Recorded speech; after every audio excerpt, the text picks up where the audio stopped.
Hello dear students, કેમ છો બધાય? મજામાં? ચાલો, good morning, good afternoon all of you. આજના લેક્ચરની શરૂઆત કરીએ.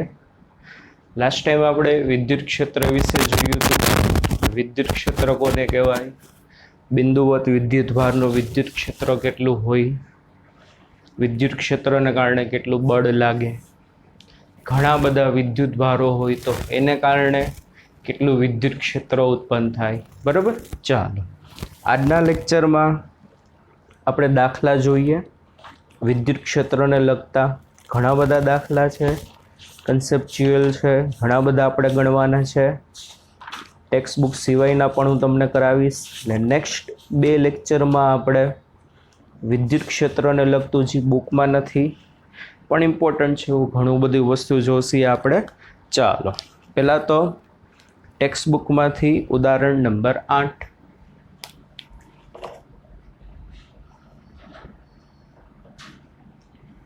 આઠમું ઉદાહરણ. બરાબર, ચાલો શું કીધું છે?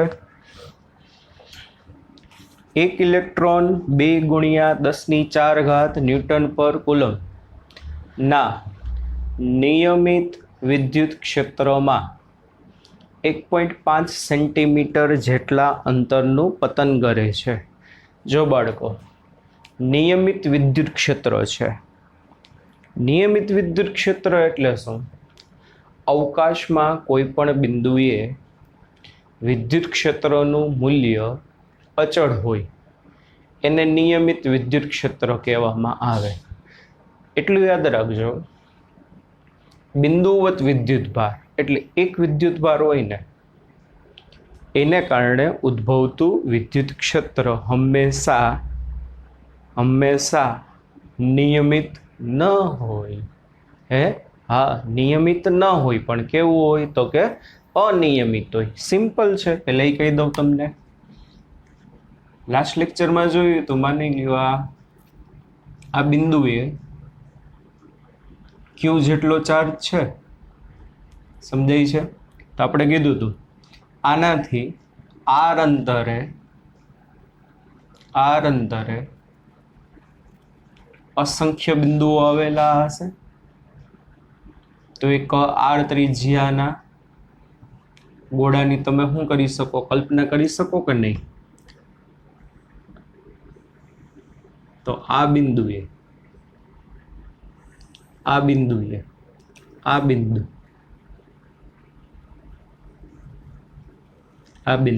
આ બધા બિંદુઓ છે એ બી સી ડી, એ આર અંતરે છે.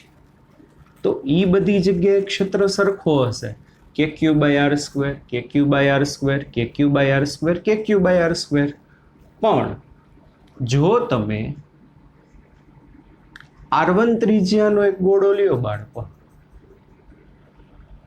તો કેપિટલ ક્યુ થી માની લ્યો એ બિંદુ, તો આ છે એ ડેશ બિંદુ, આ બી, તો આ છે બી ડેશ, આ સી, તો આ છે સી ડેશ, આ ડી, તો આ છે ડી ડેશ. તો ક્યુ થી એ નું અંતર આર છે, પણ એ ડેશ નું અંતર માની લ્યો R1 છે. તો ક્યુ થી બી નું અંતર આર છે, તો બી ડેશ નું અંતર R1, સી નું અંતર આર, સી ડેશ નું અંતર R1, ડી નું અંતર આર, ડી ડેશ નું અંતર R1, અને એ દેખાય છે R1 ગ્રેટર ધેન આર. તો એ બિંદુએ ક્ષેત્ર કેટલું હોય બાળકો? કે Q by R square. A dash બિંદુએ ક્ષેત્ર કેટલું હોય? કે Q by R1 square. R1 મોટો, R2 નાનો, એટલે શું થશે? EA greater than EA dash. એટલે એ બિંદુનું ક્ષેત્ર પ્રબળ હશે, એ ડેશ બિંદુનું નિર્બળ. એમને ખબર પડે યાર અંતર વધી ગયું તો ક્ષેત્ર વીક થવાનું છે. તો બિંદુવત વિદ્યુત ભારને કારણે અવકાશમાં અનિયમિત ક્ષેત્ર હોય. અનિયમિત એટલે અંતર સાથે બદલાતું જાય. શું થાય? અંતર સાથે બદલાતું જાય. અહીં નજીક હશો તો સ્ટ્રોંગ હશે, જેમ જેમ દૂર જાવ ને એમ ક્ષેત્ર વીક પડતું જાય. નજીક કેવું હશે? સ્ટ્રોંગ, અને જેમ દૂર જાવ એમ શું થાય? વીક પડે. પણ ક્ષેત્ર રેખા તો બધી ગયા હશે બાળકો, બહારની તરફ જ હશે. પોઝિટિવ ચાર્જ છે. કેવો ચાર્જ છે? Positive charge. એની ક્ષેત્ર રેખાઓ બધી ક્યાં હશે બાળકો? બહારની તરફ. આ તો ઓલરેડી આપણે વાત કરેલી જ છે કાલના લેક્ચરમાં. પણ એટલું યાદ રાખવાનું કે બિંદુવત વિદ્યુતભારનું ક્ષેત્ર હંમેશા અનિયમિત હોય. અનિયમિત એટલે અંતર સાથે બદલાતું જતું હોય. કેવું હશે આ ક્ષેત્ર? અનિયમિત. મતલબ અચળ. અચળ નથી. સતત શું થતું રહે? બદલાતું રહે. એક વસ્તુ જોઈશ છોકરા, નજીકના વિસ્તારમાં છે ને, આજે આપણે આગળ આવશે ક્ષેત્ર રેખાની લાક્ષણિકતામાં આવશે. કેપિટલ ક્યુની નજીક છે ને, બે ક્ષેત્ર રેખા વચ્ચેનું અંતર છે ને જો ઓછું છે કે નહીં? જેમ જેમ કેપિટલ ક્યુથી દૂર જાવ ને બે ક્ષેત્ર રેખા વચ્ચેનું અંતર શું થાય છે? વધતું જાય છે કે નહીં?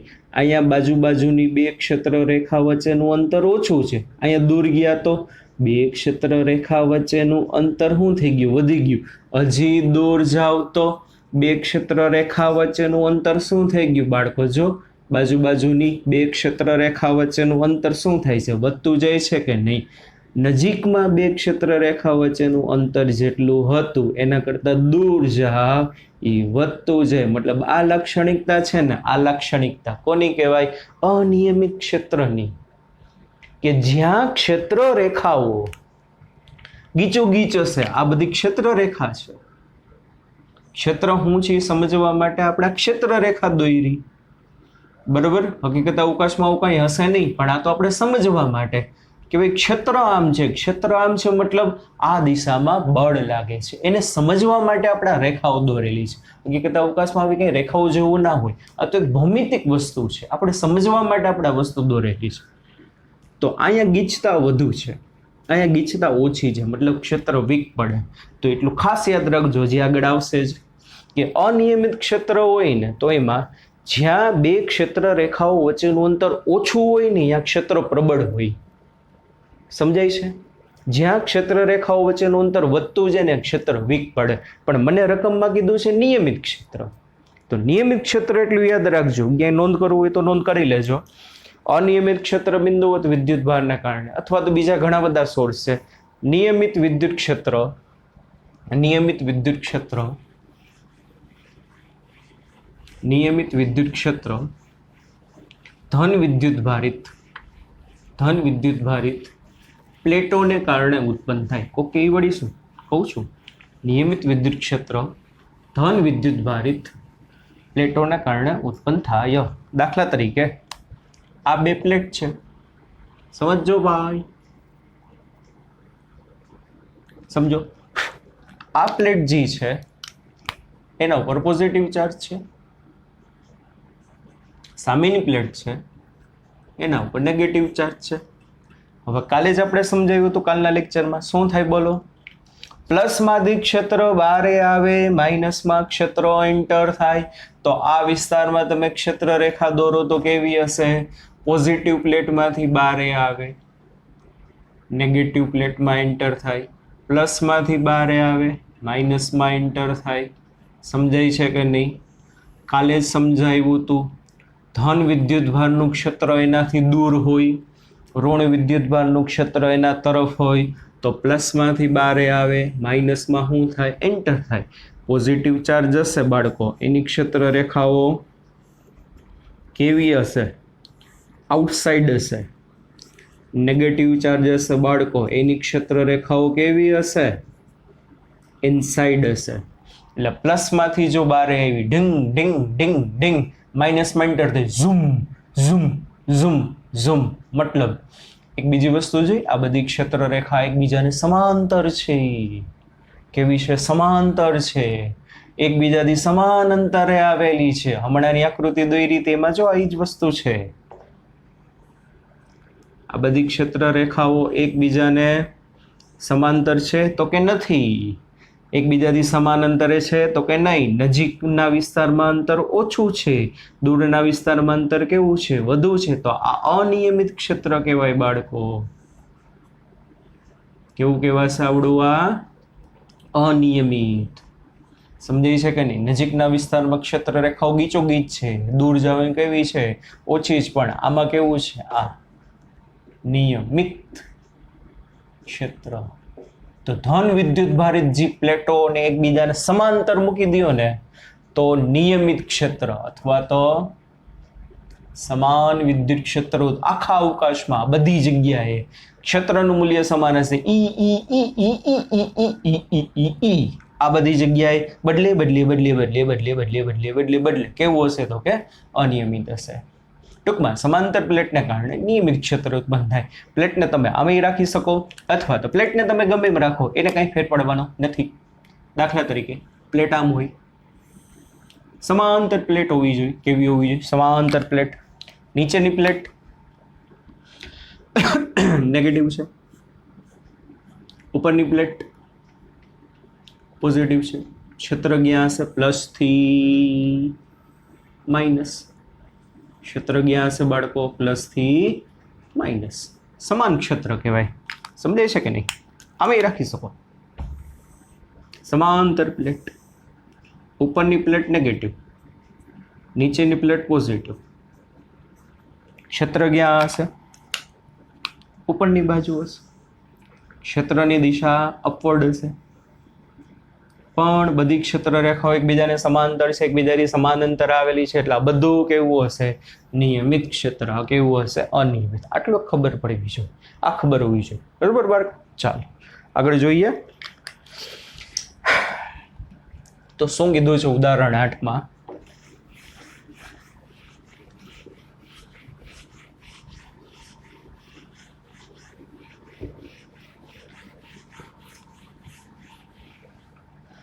કે એક ઇલેક્ટ્રોન 2 ગુણ્યા 10⁴ ન્યૂટન પર કુલમના નિયમિત વિદ્યુત ક્ષેત્રમાં 1.5 સેન્ટીમીટર જેટલું અંતરનું પતન કરે છે. એટલે નિયમિત ક્ષેત્ર છે અને કેટલું અંતર કાપે છે? 1.5 સેન્ટીમીટર. મતલબ આ જે બે પ્લેટ છે એ નિયમિત ક્ષેત્ર ઉત્પન્ન કરશે? તો કે હા. બે પ્લેટ વચ્ચેનું અંતર બાળકો કેટલું હશે?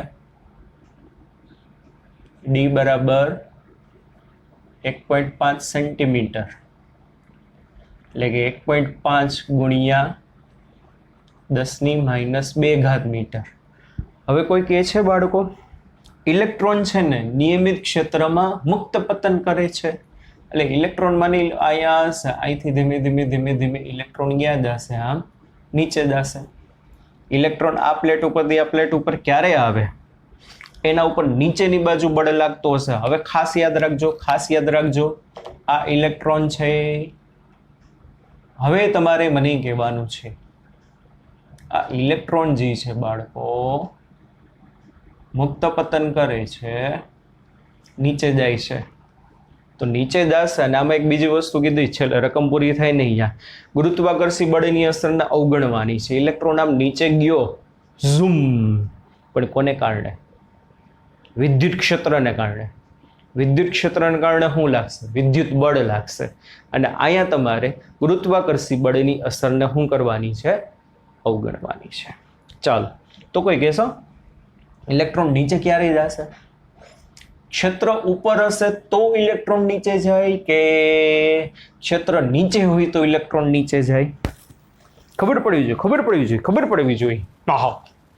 ક્ષેત્ર ઉપર હોય, ક્ષેત્રની દિશા ઉપર હોય તો ઇલેક્ટ્રોન નીચે જાય કે ક્ષેત્રની દિશા નીચે હોય તો ઇલેક્ટ્રોન ઉપર જાય? વિચારો. ચાલો 1 2 3. ક્ષેત્ર છે ને બાળકો અપવર્ડ હશે ને તો જ ઇલેક્ટ્રોન નીચે આવે. ક્ષેત્રની દિશા ક્યાં હોવી જોઈએ? અપવર્ડ. શા માટે?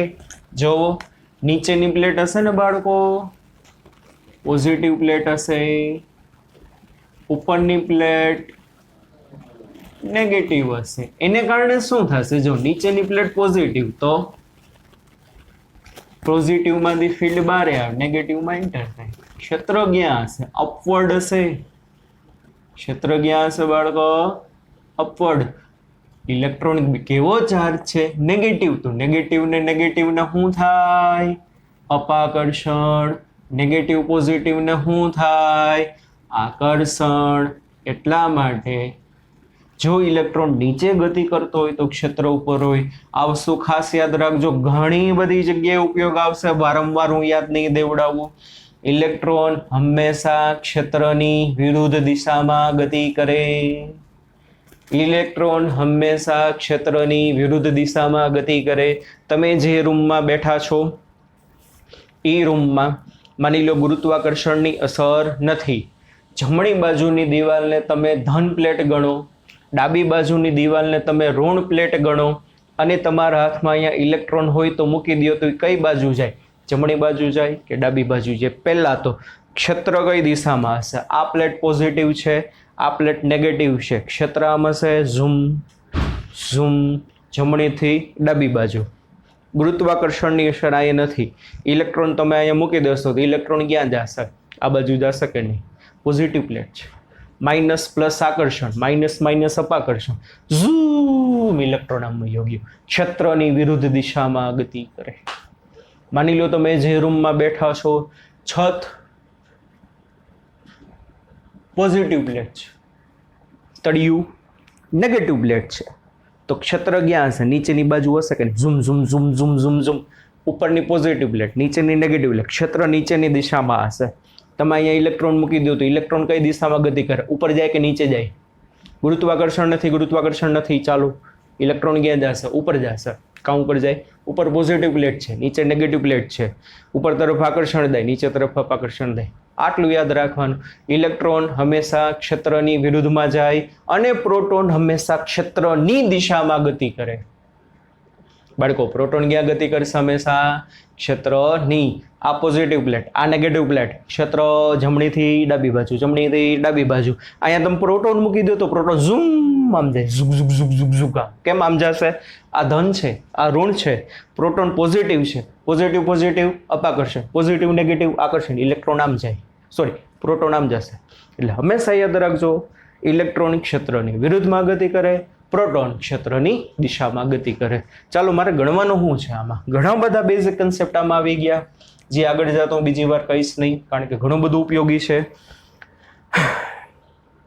ક્ષેત્રનું મૂલ્ય આપ્યું છે 2 × 10⁴.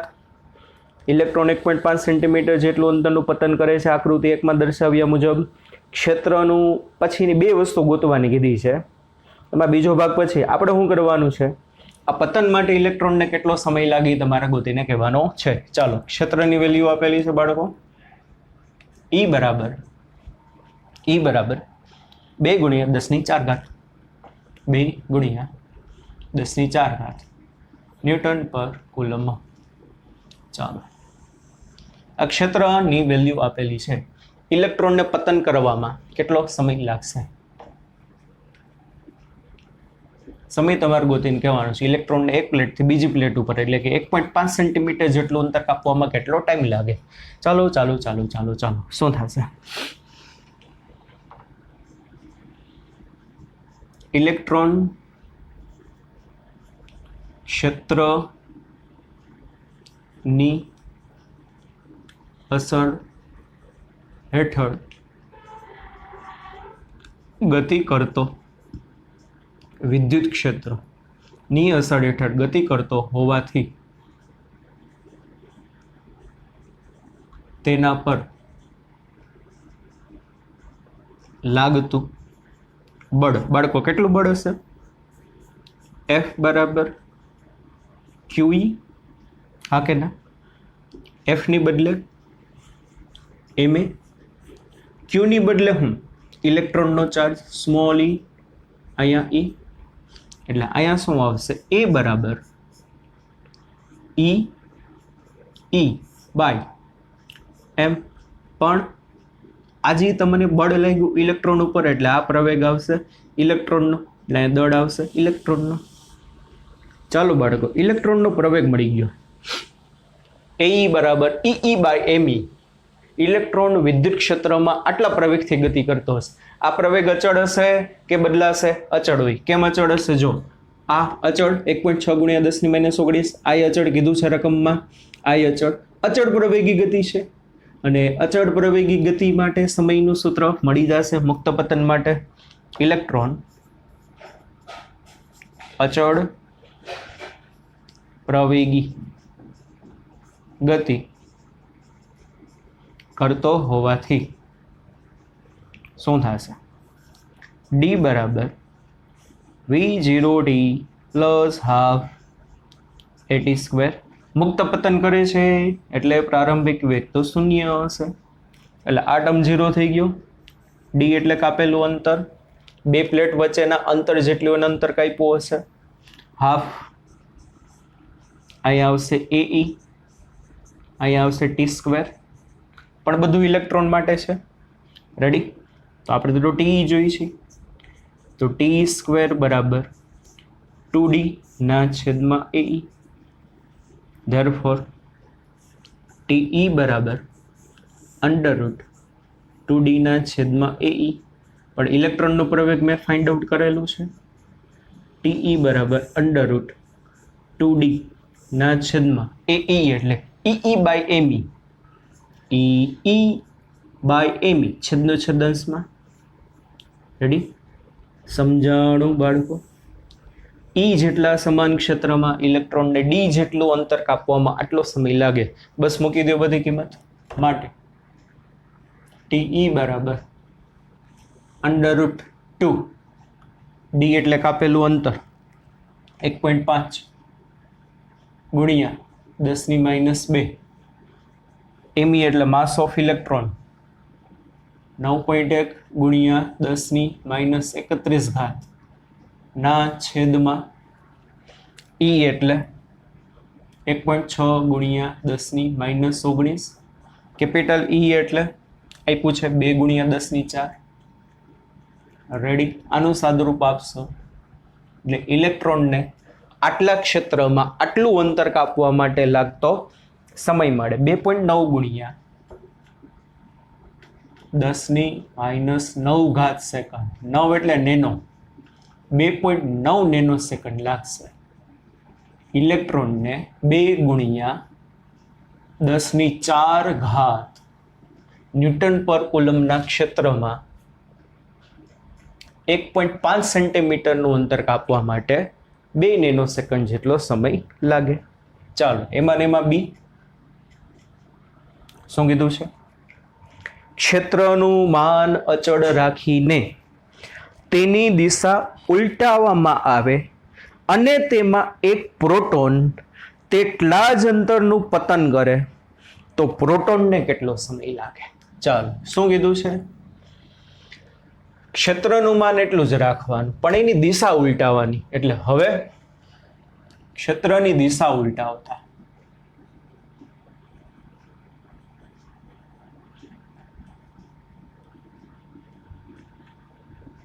એટલે ઉપર જે નેગેટિવ પ્લેટ હતી એની બદલે ઉપર પોઝિટિવ પ્લેટ કરી નાખો, અને નીચે જે પોઝિટિવ હતી એની બદલે નીચે નેગેટિવ પ્લેટ. ક્ષેત્રની દિશા ઉલટાવવાની. બે ચેન્જ વસ્તુ કરી, ક્ષેત્રની દિશા ઉલટાવી અને કણ બદલી નાખો.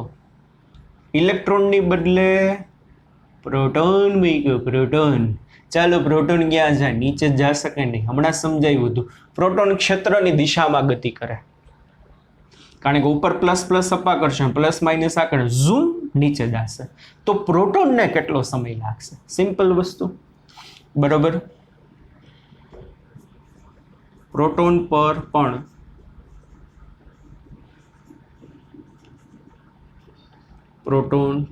પણ ઇલેક્ટ્રોનની જેમ બળ લાગે. આથી પ્રોટોનને ડી જેટલો અંતર કાપતા લાગતો સમય. ચાલો, બધી વસ્તુ એની બીજી વખત નથી લખવાનું.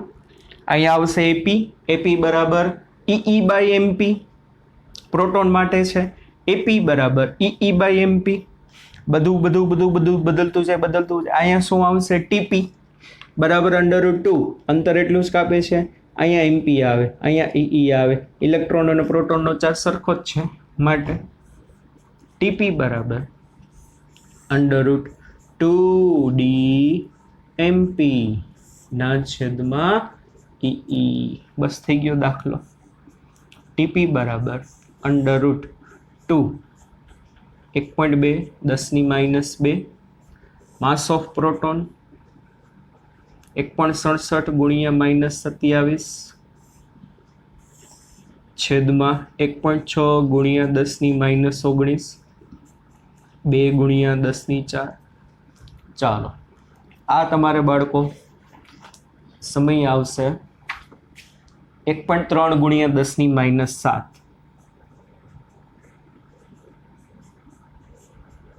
અને આમાં લખાય ને પોઈન્ટ ડાબી બાજુ જાય 0.13 ઘાત વધે 10⁻6 એટલે 0.13 માઇક્રોસેકન્ડ. તો એક વસ્તુ જોઈ બાળકો, પ્રોટોનને 0.13 માઇક્રોસેકન્ડ લઈ ગઈ, જ્યારે ઇલેક્ટ્રોનને 2.9 નેનોસેકન્ડ લઈ ગઈ. તો એનો મતલબ શું? ઇલેક્ટ્રોનને 2 ગુણ્યા 10⁴. જો ઇલેક્ટ્રોન અને પ્રોટોન બે સમાન ક્ષેત્રમાં જ ગતિ કરે છે, તેમ છતાં ઇલેક્ટ્રોનને ઓછો સમય લાગ્યો, પ્રોટોનને વધુ સમય લાગ્યો. બરોબર. એનું કારણ શું? ઇલેક્ટ્રોન હલકો છે, ઇલેક્ટ્રોનનું દળ ઓછું છે, -31 છે, અને પ્રોટોનનું દળ -27 છે. અહીં TE TP, કારણ કે ME MP. ઇલેક્ટ્રોન હલકો હોવાથી ઇલેક્ટ્રોનને ઓછો સમય લાગશે અને પ્રોટોનને કેવો સમય લાગે? વધુ સમય લાગે. કારણ કે બે સૂત્રો પરથી તમે જોઈ શકો છો, બે જણા સમાન ક્ષેત્રમાં ગતિ કરે છે, સરખું અંતર કાપે તો બે માટે 2 સરખું, D સરખું, E સરખું, કેપિટલ E સરખું. ખાલી થાય શું? T is proportional to √m. તો એક વસ્તુ નોંધ કરવા જેવી છે, નોંધ કરીને લખો કે વિદ્યુત ક્ષેત્રમાં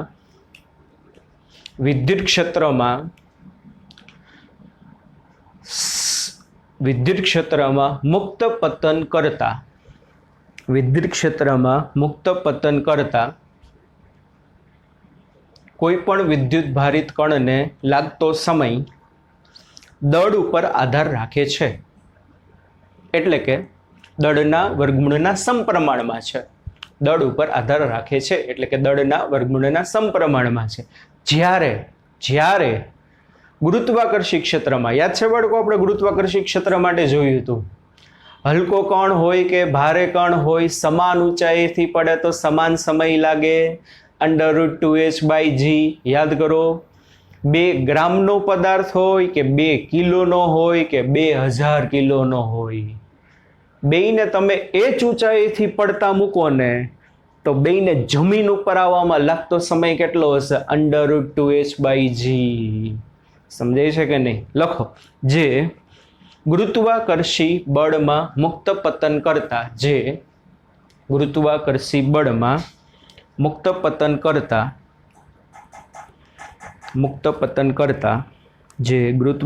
ક્ષેત્રમાં મુક્ત પતન કરતા પદાર્થને લાગતો સમય દળ પર આધારિત નથી, તેના કરતા વિરુદ્ધ છે. એટલે કે વિદ્યુત ક્ષેત્રમાં જો કોઈ પણ વસ્તુ મુક્ત પતન કરે તો દળ ઉપર આધાર છે, જ્યારે ગુરુત્વાકર્ષી ક્ષેત્રમાં કોઈ વસ્તુ મુક્ત પતન કરે તો દળ ઉપર આધાર નથી. અને બીજું, આમાં આપણે બાળકો ગુરુત્વાકર્ષી ક્ષેત્રની અસરને અવગણી છે, તો અવગણો તો યોગ્ય કહેવાય જ. કારણ કે જોવો જોઈએ, ગુરુત્વાકર્ષણની અસર ઇફેક્ટ ના જ કરે અહીંયા. બરોબર. પ્રોટોનનો કે ઇલેક્ટ્રોનનો, છેલ્લે કીધું છે, પ્રોટોનનો વિદ્યુત ક્ષેત્રને કારણે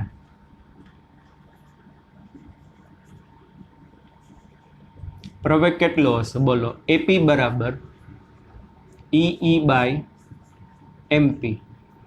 આમાં તમે બધી વેલ્યુ મૂકો.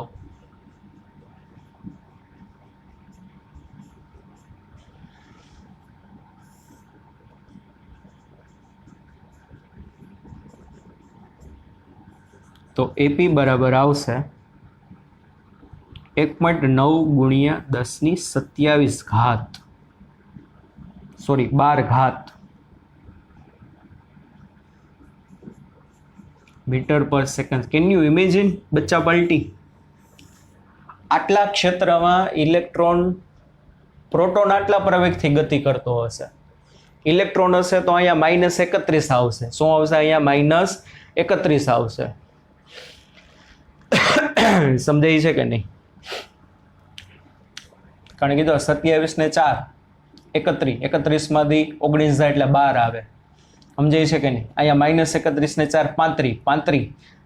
આ જ રીતે એ માટે નિયર અબાઉટ કેટલું આવશે? 10⁻². આ -31 ને ઉપર જાય એટલે 35 પ્લસ 35 ને 19 એટલે 10⁻16. કેન યુ ઇમેજિન બચ્ચા પાર્ટી? આટલા ક્ષેત્રને કારણે પ્રોટોનનો પ્રવેગ 10⁻12 ઘાતના ક્રમનો, ઇલેક્ટ્રોનનો પ્રવેગ 10⁻16 ઘાતના ક્રમનો, જે આજ પ્રોટોન હોય કે ઇલેક્ટ્રોન હોય બે ગુરુત્વાકર્ષી ક્ષેત્રમાં મુક્ત પતન કરતા હોત તો કેટલા પ્રવેગ થઈ જાત? 9.8. માત્ર 9.8. અને આ છે 10⁻12 અને 10⁻16. લખો નીચે. વિદ્યુત ક્ષેત્રમાં ગતિ કરતા પ્રોટોન અને ઇલેક્ટ્રોનના પ્રવેગ વિદ્યુત ક્ષેત્રમાં મુક્ત પતન કરતા પ્રોટોન અને ઇલેક્ટ્રોનના પ્રવેગ જોઈ શકાય છે કે ગુરુત્વ પ્રવેગ ના મૂલ્ય કરતા એકદમ વધુ હોવાથી ગુરુત્વ પ્રવેગની અસર તમે અવગણી શકો. બરોબર? એકદમ બેઝિક દાખલો હતો બાળકો. ઘણા બધા કન્સેપ્ટ આમાં હતા. ઘણું બધું તમને નવું જાણવા મળ્યું હશે. સમજાણું?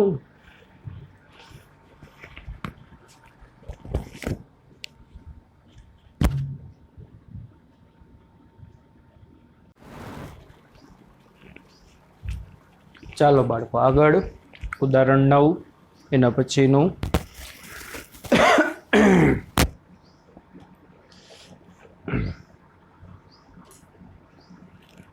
જોવો.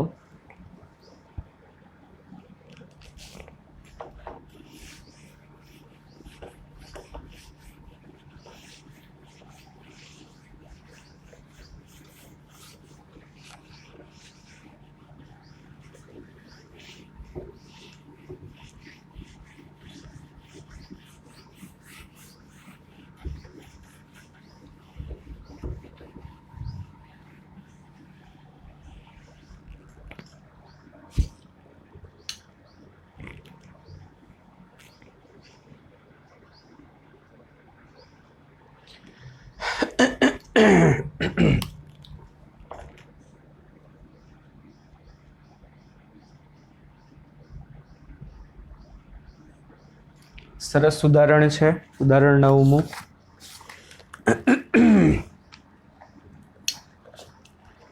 કે 10⁻8 ઘાત કુલમ અને -10 × 10⁻8 ઘાત કુલમ મૂલ્યના બે બિંદુવત વિદ્યુત ભારો અનુક્રમે Q1 અને Q2 એકબીજાથી 0.1 મીટર અંતરે મૂકેલા છે. તો આકૃતિમાં દર્શાવેલ A, B અને C બિંદુ પાસે વિદ્યુત ક્ષેત્ર ગણવાનું છે. ચાલો જો શું કીધું છે. એક રીતે જોવો ને તો તમને આમાં એક સમબાજુ ત્રિકોણ આપેલું છે.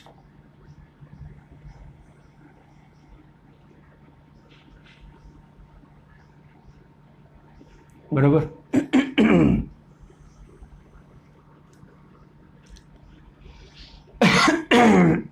હવે અહીંયા જે ચાર્જ છે Q1 અને અહીંયા જે ચાર્જ છે Q2. Q1 ની વેલ્યુ છે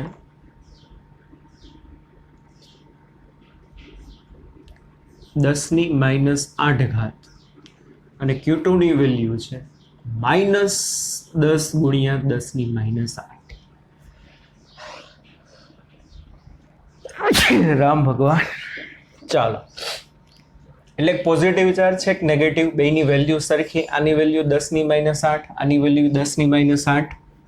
આટલા કુલમ પણ એક પોઝિટિવ છે એક નેગેટિવ છે. મને શું કીધું, આકૃતિમાં દર્શાવેલા એ બી અને સી બિંદુ પાસે પરિણામી વિદ્યુત ક્ષેત્ર કેટલું. ચાલો તો સરખું જોવો ને બાળકો આકૃતિમાં, તો એ બિંદુ તમને અહીંયા આપેલું છે, આ એ બિંદુ, અને આ એ બિંદુનું તમે Q1 થી અંતર લ્યો તો 0.05 મીટર આપેલું છે, અને એ બિંદુનું તમે Q2 થી અંતર લ્યો તો એ પણ છે 0.05 મીટર. ચાલો એક એક બિંદુએ આપણે ગોતી, 3 બિંદુએ ગોતવાનું છે, વારાફરતી આપણે આકૃતિ ડેવલપ કરતા જશું. પહેલા ચાલો એ બિંદુ પાસે, એ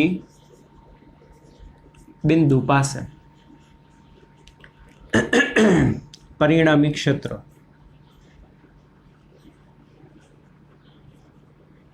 ચાલો ચાલો ચાલો એ બિંદુ પાસે તમારે પરિણામી ક્ષેત્ર જોઈશે. ચાલો આ પોઝિટિવ ચાર્જને કારણે એ બિંદુ પાસે ક્ષેત્ર કઈ દિશામાં છે, જમણી બાજુ ડાબી બાજુ?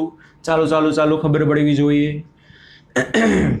અહીંયા કાંઈ ના મૂકો તો અહીંયા ક્ષેત્ર હોય. હકીકતે ક્ષેત્ર કેટલું છે માપવું હોય તો આપણે ટેસ્ટ ચાર્જ મૂકવાનો હોય, પણ એ તો પ્રયોગ કરો ત્યારે. પણ અત્યારે તો મને સૂત્ર ઓલરેડી ખબર જ છે.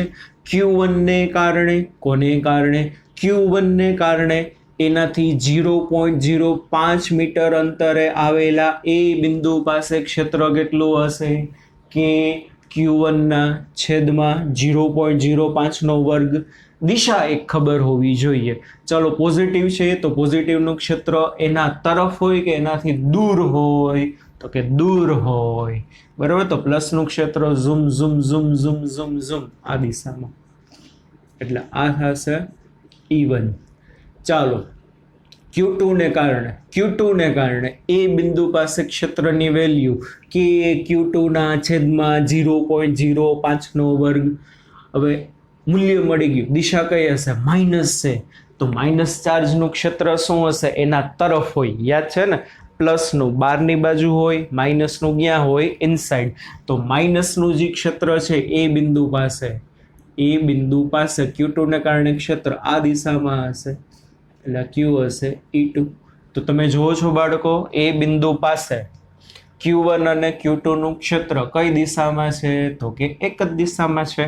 તો એ બિંદુ પાસે પરિણામી ક્ષેત્ર EA બરાબર E1 plus E2.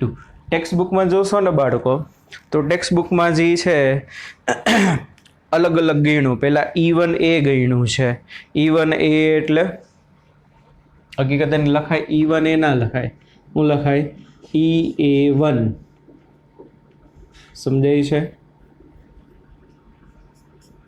EA1 plus EA2, બરાબર. ચાલો એટલે એ પાસે પહેલાને કારણે ક્ષેત્ર વત્તા એ પાસે બીજાને કારણે ક્ષેત્ર, બેનો સરવાળો કારણ કે બે એક જ દિશામાં છે. ચાલો મૂકો કિંમત કે Q1 સ્ક્વેર છેદમાં R1 સ્ક્વેર વત્તા કે Q2 સ્ક્વેર છેદમાં R2 સ્ક્વેર, એટલે 9 ગુણ્યા 10⁹ એને ગુણ્યા 10⁻8 નો સ્ક્વેર ના છેદમાં 0.05 નો વર્ગ વત્તા એ જ વસ્તુ રિપીટ 9 ગુણ્યા 10⁹ એને ગુણ્યા 10⁻8 નો સ્ક્વેર. વેલ્યુ લ્યો ખાલી, છેદમાં R2 0.05 નો વર્ગ. તો એ બિંદુ પાસે પરિણામી ક્ષેત્ર બેયને કારણે ઉદ્ભવતા ક્ષેત્રના સરવાળા જેટલું હશે. 7.2 ગુણ્યા 10⁴ કેટલું આવશે બાળકો? EA બરાબર 7.2 ગુણ્યા 10⁻+4 ન્યૂટન પર કુલમ. પરિણામી ક્ષેત્રની દિશા કઈ બાજુ હશે? જમણી તરફ.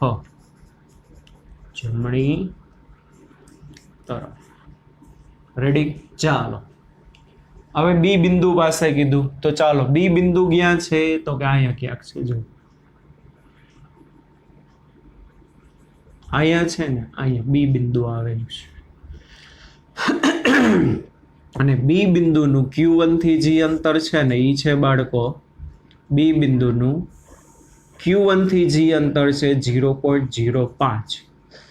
ચાલો હવે તો Q1 ને કારણે બી બિંદુ પાસે ક્ષેત્ર કેટલું કે Q1 એક ભૂલ થઈ ગઈ, ક્ષેત્રનું સૂત્ર છે કે Q/R², એટલે આ સ્ક્વેર નહીં આવે, Q1 Q2 નો સ્ક્વેર નહીં આવે, બરાબર. ચાલો તો બી બિંદુ પાસે Q1 ના કારણે ક્ષેત્ર કેટલું કે Q1 ના છેદમાં 0.05 નો વર્ગ. ચાલો Q2 ને કારણે કેટલું કે Q2 ના છેદમાં આ અંતરનો વર્ગ. તો Q2 થી B નું અંતર, Q2 થી B નું અંતર 0.05 0.05 0.05 એટલે 0.15. તો Q2 ને કારણે B પાસે ક્ષેત્ર કે Q2 ના છેદમાં 0.15 નો વર્ગ. ચાલો મૂલ્ય મળી ગયા. તો પરિણામી જોતું હોય તો હવે દિશા માટે શું થશે, કોઈ કેસો બાળકો? પોઝિટિવ ચાર્જને કારણે બી બિંદુ પાસે ક્ષેત્ર, પોઝિટિવ ચાર્જ ને કારણે બી પાસે ક્ષેત્ર પોઝિટિવ તરફ હોય કે એનાથી દૂર હોય? 1000 વાર બોલ્યા છે, પોઝિટિવનું ક્ષેત્ર એનાથી દૂર હોય. તો આ જે દિશા છે એ કોની હશે? E1 ની. પછી આ માઇનસ શું કરશે? બી. માની લો અહીંયા પરીક્ષણ વિદ્યુતભાર મૂક્યો હોય, આ તો પ્રયોગ કરવો હોય ત્યારે મૂકવાનું હોય, બાકી તો એમને ખબર પડવી જોઈએ. જો પરીક્ષણ વિદ્યુતભાર મૂક્યો, યાદ છે ને કાલની થિયરી, પરીક્ષણ વિદ્યુતભાર ઓલવેઝ પોઝિટિવ હોય. કેવો હશે? Always positive. તો આ પોઝિટિવ નફા કરશે. આ પરીક્ષણ વિદ્યુતભાર Q0 પોઝિટિવ છે, આ માઇનસ છે, ના કરશે. એટલે બી બિંદુ પાસે ક્ષેત્ર Q2 નું આ દિશામાં હશે. હા કે ના? સમજાય છે કે નહીં બાળકો? તો બી બિંદુ પાસે પરિણામી ક્ષેત્ર કેવી રીતે આવશે? બેયની બાદબાકી કરવાથી. સિમ્પલ. બી બિંદુ પાસે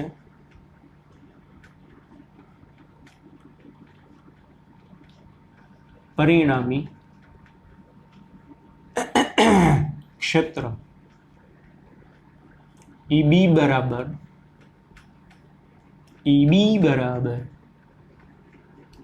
EB1 માઇનસ EB2. પહેલાના કારણે વત્તા બીજાને કારણે. પહેલાને કારણે કે Q1 ના છેદમાં R1 સ્ક્વેર માઇનસ કે Q2 ના છેદમાં R2 સ્ક્વેર, એટલે 9 ગુણ્યા 10⁹ 10⁻8 ના છેદમાં 0.05 નો વર્ગ માઇનસ 9 ગુણ્યા 10⁹ 10⁻8 ના છેદમાં 0.15 નો સ્ક્વેર. સમજાય છે કે નહીં? એના બરાબર. તો બી બિંદુ પાસે પરિણામી ક્ષેત્ર બેની બાદબાકી જેટલું અને 3.2 ગુણ્યા 10⁴ ન્યૂટન પર કુલમ. ચાલો દિશા કોઈ કહેશે? દિશા જી પ્રબળ હશે એ બાજુ હશે. તો પ્રબળ કોણ હશે? E1 હશે કે E2?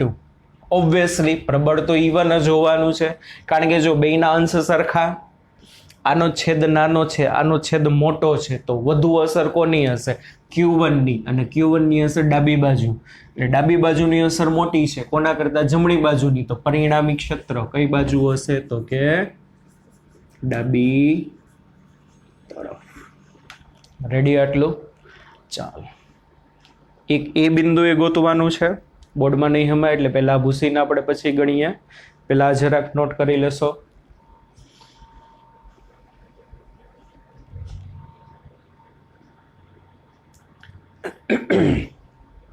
ચાલો એ બિંદુ પાસે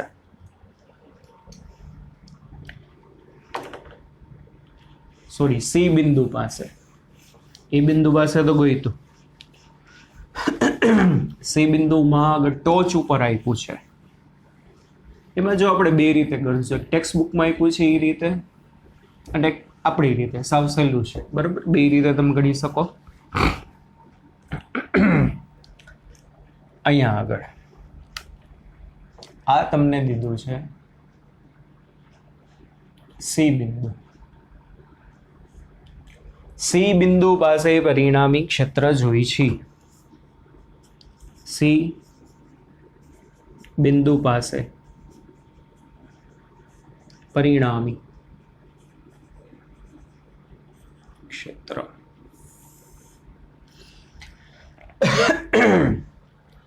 આ અંતર છે બાળકો 0.1 મીટર. કેટલું થશે એ અંતર? 0.1 મીટર જેટલું થશે. હાલો, Q1 ને કારણે સી બિંદુ પાસે ક્ષેત્ર કેટલું હશે? 2 મિનિટ માટે હું માની લ્યો કે અહીંયા પરીક્ષણ વિદ્યુતભાર મૂક્યો છે Q0. આ તો દર વખતે ચર્ચા ના કરવાની હોય, તો શરૂઆતના 2-3 દાખલા છે એટલે કહું છું, ખબર ના પડે એટલે. મૂલ્ય કેટલું હશે? Q1 ને કારણે સી બિંદુ પાસે કે Q1 ના છેદમાં 0.1 નો વર્ગ ક્ષેત્રની વાત આલે છે, અને ક્ષેત્રમાં યાદ કરો સોર્સ ચાર્જ જ હોય કે Q1 ના છેદમાં 0.1 નો વર્ગ દિશા જોતી હોય તો પોઝિટિવ ચાર્જ છે, તો પોઝિટિવ ચાર્જનું ક્ષેત્ર સી બિંદુ પાસે પોતાના તરફ બોલાવે કે એનાથી દૂર ધક્કો મારે? દૂર. પ્લસનું ક્ષેત્ર એનાથી દૂર હોય, zoom zoom zoom zoom zoom zoom. એટલે બાળકો આ જે દિશા હશે ને કોની હશે? E1 સદિશની. કોની હશે? E1 સદિશની. સમજાય છે કે નહીં? ખબર ના પડે તો અહીં પરીક્ષણ વિદ્યુતભાર મૂક્યો Q0, તો Q1 ને Q0 અપા કરશે. જે દિશામાં બળ લાગે એ દિશા ક્ષેત્રની હોય. ચાલો, માઇનસ ને કારણે સી બિંદુ પાસે ક્ષેત્રનું મૂલ્ય કે Q2 ના છેદમાં 0.1 નો વર્ગ, તો વેલ્યુ બે સરખી આવશે, પણ માઇનસ આ પરીક્ષણ વિદ્યુતભાર ઓલવેઝ પોઝિટિવ હોય, તો આ પ્લસ આ માઇનસ એને આકર્ષે. જે દિશામાં બળ લાગે દિશામાં ક્ષેત્ર હોય, અથવા તો એમ ખબર ના પડે તો માઇનસનું ક્ષેત્ર એના તરફ હોય, તો માઇનસનું ક્ષેત્ર એના તરફ. એટલે આ જે દિશા આવશે કોની આવશે? E2 સદિશની. રેડી બાળકો? ચાલો, સાવ સિમ્પલ. તો સી બિંદુ પાસે પરિણામી ક્ષેત્ર જોઈ છે. Q1 અને Q2 ને કારણે સી પાસે ક્ષેત્રના મૂલ્યો સમાન હશે. એટલે EC1 બરાબર EC2. સી બિંદુ પાસે પહેલાને કારણે, સી બિંદુ પાસે બીજાને કારણે કે, કારણ કે Q1 Q2 ની વેલ્યુ સરખી છે, તો કે હા વેલ્યુ કહું છું 10 - 8 10 - 8. સી ના અંતરે સરખા છે 0.1 બરોબર, એટલે કે Q બાય R², એટલે 9 × 10⁹ 10 - 8 છેદમાં R² એટલે 0.1 નો વર્ગ. આ તમે સાદુરૂપ આપશો બાળકો એટલે થશે 9 × 10⁵, 9 × 10⁵ ન્યૂટન પર કુલમ. કોને કોને કારણે? સી પાસે બીજાને કારણે ને સી પાસે પહેલાને કારણે. પણ આપણે તો પરિણામી ક્ષેત્ર જોઈ છે, તો પરિણામી ક્ષેત્ર ચાલો ચાલો ચાલો કેવી રીતે મળશે? બે વચ્ચેનો ખૂણો. પરિણામી ક્ષેત્ર જો આ દિશામાં હશે આમ, હા કે ના? કારણ કે એક આમ છે ને એક આમ છે, તો આ એંગલ ખબર પડવી જોઈએ 120 નો હોય. સમબાજુ ત્રિકોણ બનશે 0.1 0.1 0.1, એટલે આ એંગલ બાળકો કેટલાનો હશે? 60 ડિગ્રીનો. આ આખું 180 હોય, આ આખું આ 60 છે, તો આ કેટલું હોય? 120. તો E1 અને E2 વચ્ચેનો ખૂણો 120. તો સી પાસે આપણી રીત ટેક્સ્ટ બુકમાં કરાવી, હમણાં કરાવો. સી પાસે પરિણામી ક્ષેત્ર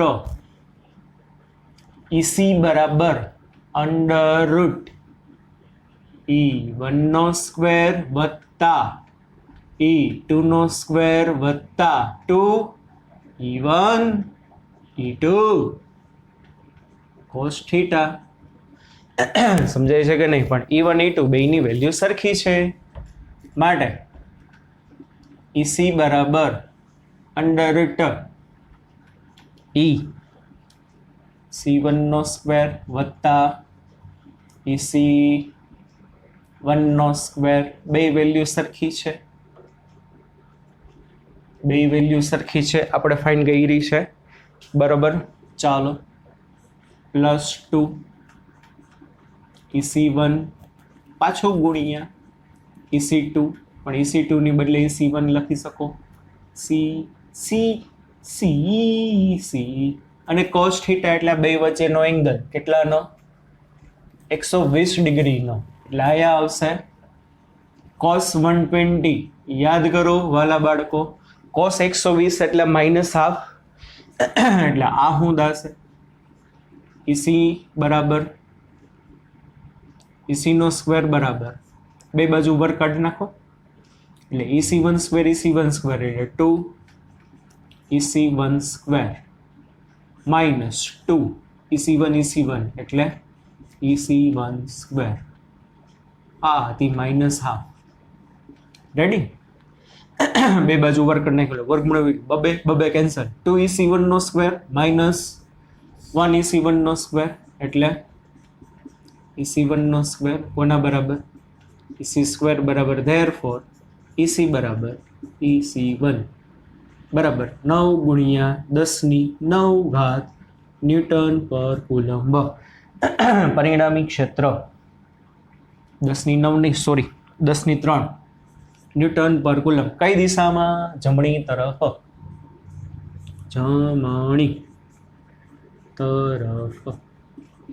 રેડી. પરિણામી ક્ષેત્ર આટલું આવશે.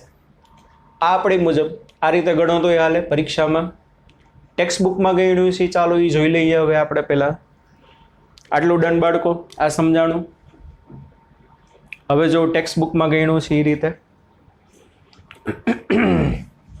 એમાં ઘટક પાડીને લીધું છે, એમ કરો તો એ કંઈ ખોટું છે નહીં.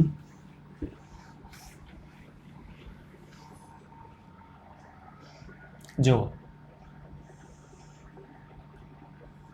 ખાલી આપણે સી બિંદુની વાત કરીએ.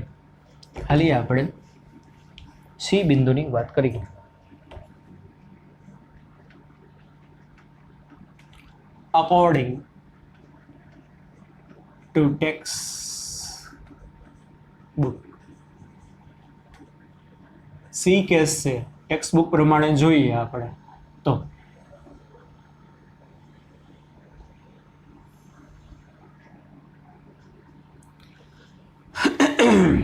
શું થશે?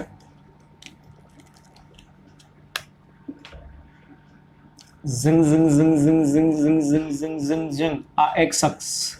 ટેક્સ્ટ બુક વાળાને કે ઘટક પાડીને દેવો હોય તો વ્યવસ્થિત ડિટેલમાં આપો, બાકા પછી અમારા છોકરાઓ કન્ફ્યુઝ થાય. આ વાય અક્ષ.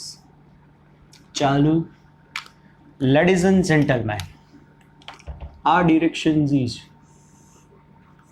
આ ઝૂમ કોની છે? EC1 ની. હવે તમે જોવો છો ને, આ આખો એંગલ 120 નો છે, તો આ કેટલાનો થાય? 60 નો. આ જે એંગલ થશે બાળકો, આ કેટલા ડિગ્રીનો થાય? 60 નો. અથવા તો એને લખાય π/3. તો E1C ના બે કમ્પોનન્ટ આવે. E1C ના બે કમ્પોનન્ટ આ શું આવશે? E1C cos π/3. ઉપરની બાજુ શું આવે? E1C sin π/3. પછી આ દિશા કોની છે? EC2 ની. આ જે ડાયરેક્શન છે વાલા બાળકો, આ કોની છે? EC2 ની. તો એના જે એંગલ બનાવ્યો હશે આ એ કેટલાનો હશે? 60 ડિગ્રીનો છે. કારણ કે આપણે જોવો છો, જો આ આખો જે છે આ આખું 120 છે, તો ઉપરનું 60 થાય, નીચેનું 60 થાય, આ 60 થાય, આ 60 થાય, એટલે નીચેનું 60 થઈ ગયું ને. 120 120 બે વચ્ચેનું. ચાલો તો આ EC2 જે છે ને, EC1 પહેલા ચરણમાં એવું કહેવાય, આ બીજું ચરણ, આ ત્રીજું ના ચોથું. EC2 ચોથા ચરણમાં એવું કહેવાય. ચોથા ચરણમાં પાછા એના બે ઘટક આમ થયું ઝૂમ EC2 આ 60 નો એંગલ, આ cos, આ sin, આ cos, આ sin, જેના ખૂણો બની cos આવે છે ને. ગેરમાંનો ઉપયોગ પણ બહુ ઓછો ઉપયોગ આવે છે. 11માં આવી ગયું છે આ બધું EC2 એ અહીંયા E1C કોને લખ્યું EC1 EC2 cos pi by 3 અને આ બાજુ EC2 sin pi by 3 રેવડી બાળકો ટેક્સ્ટ બુકમાં ડાયરેક્ટ શું કર્યું છે EC1 cos pi by 3 EC2 cos pi by 3 બેનો સરવાળો કરી નાખ્યો છે પણ હકીકતે આવે આવું આ રીતે થાય તો આપણે કહી શકીશું આકૃતિ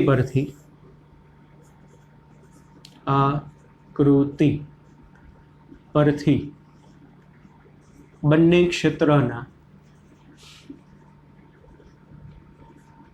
સાઇન ઘટકો સમાન મૂલ્યના અને પરસ્પર વિરુદ્ધ દિશાના હોવાથી